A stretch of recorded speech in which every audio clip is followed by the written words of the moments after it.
So this is my mummy Brandtii that has grown a lot of heads, and these are propagated or grown from the original mummy, and it's growing in this pot, but it's not growing very fast. Also, this one, the same story. So this is actually the oldest babies, and they are taking up space. So isn't that cute? Look at that, gorgeous, fat, chubby. So this one needs to be propagated. They propagate quite easily. I'm gonna clean this, and while I'm cleaning it, I have decided to consolidate the whole lot. That way I only have one pot of Brandtii, or should I say one big pot of Brandtii.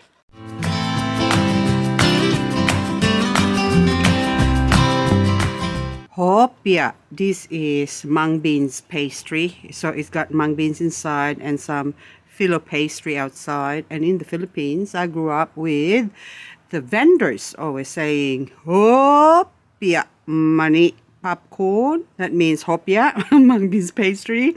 Money is peanuts and popcorn, of course. This is what it looks like inside.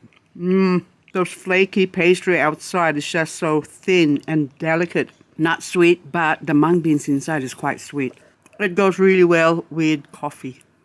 Echeveria Morning Beauty is looking most beautiful at the moment because of winter, the cold. Anyway, I've got two pots here that I've been trying to bonsai for years now. Check out this beautiful, beautiful Kalanchoe Quicksilver here. It's finally coloring up. Well, it's not finally coloring up because this is something I bought recently, a few days ago. I'm not supposed to buy any plants but for a while, but when I saw this, I just have to buy it because, okay, and I'll just take this down. Because look how beautiful the color is. Gorgeous. I have a Kalanchoe Quicksilver that I've been trying to color up like this for years. This is a cutting I got from my mother-in-law. Look at it. I put it up the top now here because it just won't color up, and that's already at least 4 or 5 years old. And it hasn't colored up like this one here. But in saying that, that one is grown under the shade in my 50% covered area. So it's been sort of protected because I believe that this plant is not frost hardy. So my main issue with this plant is the hardiness. In winter, they can, or Kalanchoe can die in our area where I'm in. It has been freezing this past few days because we've been having a lot of frost lately. Not really high frost. I think 2 days ago. I don't know if we had frost this morning, but yesterday we had -3 in our area. And this is my Crassula ovata golum. I have a few of them growing, so that one there is already old. And this one is actually younger compared to that one. And this one is also young. But this one here, okay, I'll put that back. That is showing signs of frostbite. So it has been affected by the frost. But I still left it here because I'm trying to harden it. In the past, I had a few of them, big plants that I bought that actually died in the garden because I bought it in spring or summer and then put it in the garden. By winter, I thought it would have enough time to acclimatize or acclimate, but it did not. Instead, it died. And anyway, I can see this heart's pink, so beautiful. Look at this. I've been meaning to repot this, but I just haven't got time. Gorgeous. So I was going to put those two pots in a pretty pot. Now this one is pink edge, or Polydonis pink edge, and two of them, those two pots, I'm supposed to put them in one pot. Now let's go back to the Crassula ovata here, or golum. Now this one here is just, if you can see the area, this is all out in the open. They have no covering. Hello sky, that's the only covering they've got. So this one now here has survived the frost apart from this side of it. But if I turn it over to this side, it's got slight frost damage, also the same as that one. But now if I go over to my 50% UV shade cloth area, so I've got some shade cloth here covering a lot of the plants that I put in here. So this one here is exactly the same age as that other one, same pot, same soil, same channel. And yet this one is dry because it needs to be watered, a bit wrinkly. But apart from that, it's got no signs of frostbite at all. So location is very important where you grow your succulent. So same as with this one here, this is Echeveria Briar Rose that I crested, by the way, that I intentionally placed there so to harden it, to make it stronger. Is there a song called Stronger? But anyway, this one now goes in here, and look at the Graptopetalum not Chichikusi, the Roma Sheree, this one. So look at that, or Ellen. I don't know how you call it, whichever. But these ones here are my seed grown Echeveria, Agavoides, Ebony, Cross. I don't know, because when my Ebony, I've got a few plants that flowered at the same time, just about, and there's also a lot of plants that are flowering at the same time. So I just cross-pollinated it with the Reuben, with the Romeo, with Corduroy, with other succulents or Echeverias and Graptoveria that was growing or flowering at the time. And now I have a whole heap of different ebony hybrids that look so much different from each other. So I'm just curious to see how this is gonna look when they get a little bit older. But these are ones of the biggest plant apart from the one I planted in the pretty pot. Echeveria red tips are growing beautiful, the color. But anyway, that one is neglected. I like to neglect, oh hang on, see, I like to neglect my plants, but look how beautiful this one is. This is Paddy Pete. Are you Paddy Pete? I think so. Sedum. Now that one is a baby. Look at that. Briar Rose. That's just sort of gorgeous, the color. Oh my goodness. This is what I like about winter. Everything just goes red. Now this one, I forgot your name, but this is one of the hairy succulents that I have. This is different to my Bombacina. So I think Setosa, I forgot now. I can't think of the name. And, oh, there you go. Setosa F Minima. So look at that beautiful color, and look, gorgeous, gorgeous. Look at you, beautiful. So anyway, you go back there, and this one, the one with no name, which I now call Echeveria Lotus, which reminds me, okay, let's go at the front. I featured this Echeveria White Lover Cante Cross Laui in one of my video, and someone commented this is also called Echeveria White Lotus. Now this, I don't know if this is coming through as white, but on my screen I can see that it's more pinkish, more pink. See, as I get closer, look, more pink than white, and that has farina removed on the edges there, so you can see more like peachy color. Now next to it is not a white lover, but Echeveria Laui. Now this Laui I bought specifically, very expensive. Okay, I paid $25 for it, and this is not on my plant haul video, but this one is also pink, and the leaves are sort of pointy, very different to my Laui, which grew different again before. So Laui, my Laui just keeps changing. But anyway, I'm not gonna walk away from here, because the point of this video, or what I'm going to show you, is because of what I'm talking about now, is because of this Echeveria white one. So this one I bought with no name a few months ago, and now it's grown and it's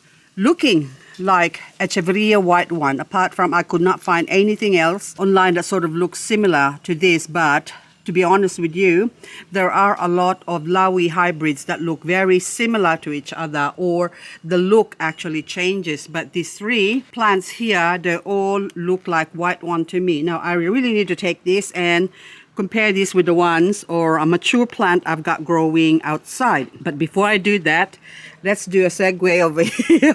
And this is Euphorbia Planiganii, or Medusa's head. This is so beautiful, and look at those colors. Look at that. So small heads like this, they form like really tentacles, like those ones. Okay, now one of these tentacles here, okay, so I've got a 1, a 2, and a 3, and I got this in February in 2016. If I don't know what year is it now.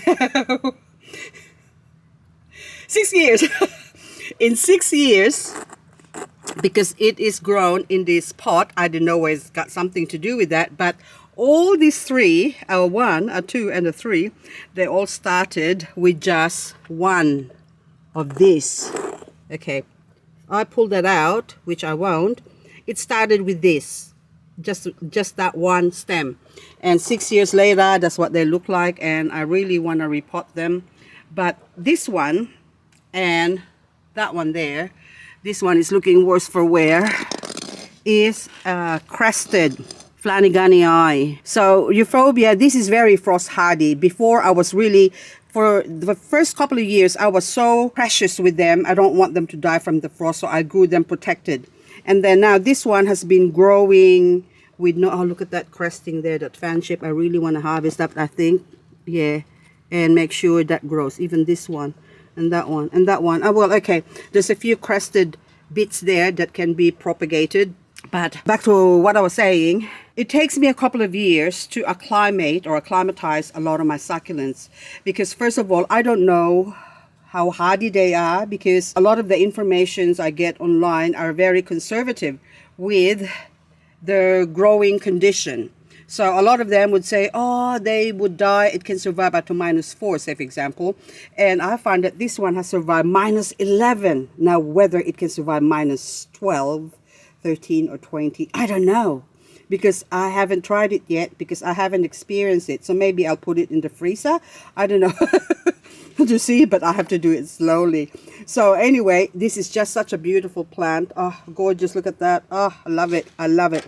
And what I want to do is put them in one huge pot and grow them in the garden. Of course, with the exception of those other 3, they have to be planted in one pot as well. So 1, 2, 3, and that one in one pot. And of course, I propagate a lot of those ones as well. Now, here's one for the books. This is all grown from a leaf and seed. So this is my Sedeveria string of hearts that I've grown from seeds, and they are not frost hardy, but they can be grown outside as long as it's protected.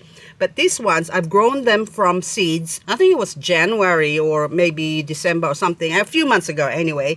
And now look at that little ball that's collecting or sustaining this plant. And this one has grown thicker as well, thicker leaves. So I'm just trying to grow my own thick leaf, fat leaf string of hearts. So I can have a string of hearts, big heart form. Is that a name? That would be a good name. Yes, I walk past my ebony hybrids. These are the biggest plants, and look, one of them's got a baby. Of course, I'm just keeping an eye on them, because a lot of them have, I can see different plants in them. So that one looks probably like skinny leaf, like a Polydonus, and that one has got little fat, broad, never mind, different shaped leaves. And that one is a pointy leaf, but anyway, so they're growing, weathering the frost, which is good. But now this one, now let's go at the front. Compare this with the other plant that I have at the front with no name. So this lilac spoon has experienced, how many frosts have you experienced now? A few. So at least about 6 frosts, and I think -5 is the coldest so far. And it has survived. So I can grow it outside. It doesn't need to be protected inside. Let's go over here and compare this plant with the other plant here. So these 2 here, I got them with no name. And white one, or Echeveria White one, hang on, there's so many weeds. Echeveria White one is a hybrid between Laui and Cante. Now this plant here, I can see some Cante in it. It's very farinous, or those white powdery stuff. Okay, let's go remove. Yep, see? Now that tells me that it's possibly, okay, I'm gonna throw the word possibly, a hybrid of Cante and Laui. Now, when those ones were young, they kind of look like this. And now that they're old, I don't know if that is the same plant, but this one is just so white. It's just so white, white, white. Look at that, huh? Okay, compare again. So this can So this is my issue with a lot of the plants nowadays, a lot of the succulents, especially the leafy ones like Echeveria, Graptiveria, Pachyphytum, Graptopetalum, is that they can all look so similar because of a lot of hybridization. A lot of people have been crossing this, crossing that, and if you plant them in your garden, especially like someone like me who has thousands of plants, you don't know what is being crossed. Oh look, my Senecio chalkstick smells so nice. Oh my god, it's flowering. Oh, you don't know what's being crossed where, what. So it's possible as well to cross, I don't know, if you can cross a Senecio with an Echeveria that's now finished flowering. So this is my Echoc. I have given up on Black Prince because my Black Prince is just being attacked by mealybug all the time. Now this minima here needs to be cleaned. I have to clean that up. My poor minima is being swamped by something, and I just saw my mundas looking so beautiful. Look at you. Gorgeous, gorgeous. Oh, not mundas, blue moon. Sorry, blue moon. Now, speaking of blue, white, blue, oh my goodness. Now red, okay, this is Sedum or Sedeveria Blue Eld. And this Blue Eld, I wasn't sure whether it's frost hardy or not. And when I got it, it was still green. Now, or when I planted it here, and now it's showing its beautiful color. It looks very similar to green apple. And I'm sure the green apple, it probably is the same plant, but who knows? Who knows? But we'll see. I left this spot here for my other pot of Blue Eld because I want to plant here and fill this area up with Blue Eld along with the cotyledon. Look at this beautiful chocoline and Pachyphytum compactum. Pachyphytum compactum will eventually go red. This one is still a baby plant, so it's going to take a couple of years before that will color up. And anyway, I'm gonna go back inside now and finish off my coffee, which is already cold again. And so far, oh, hang on, let's go check another the parent of the white one, which is the Cante. How's our Cante doing? And look at my garden in winter, and look at all these freelies which are not frost hardy. They are surviving. I think curly lock, that one. Some of them are fire and ice. One of them is blue wet, or two. So anyway, but they're all pink right now. And also neon breakers that has weathered a few frosts. 2019 is when I planted that there. This is my ebony. This is the very first white ebony that I have. And some parts of it, look, it produced a baby on the other side and it's pointy. So I need to pull you out of there when the weather warms up. But anywho, oh look at the, what do you call that thing? Comic storm. Looks so beautiful. You look so beautiful. Look at you. You're good enough to eat. You're so gorgeous. And to think they're just being grown wildly here. Oh, so beautiful. Winter time is the only time that the violet queen colors up so beautifully. And I have to pull out those weeds. But anyway, that gladioli has to be removed. And look at the beautiful Cante. Beautiful. You are beautiful and you have survived the frost. And is this your baby? I don't know. Are you related? Who knows? Anyway guys, that's all for this video. And I really want to put one plant in, even if it's just one. Oh, look at this one. Pachyveria. They're Pachyveria powder puff. Oh, so beautiful. Okay, back inside now. Oh, Monroe. Hello.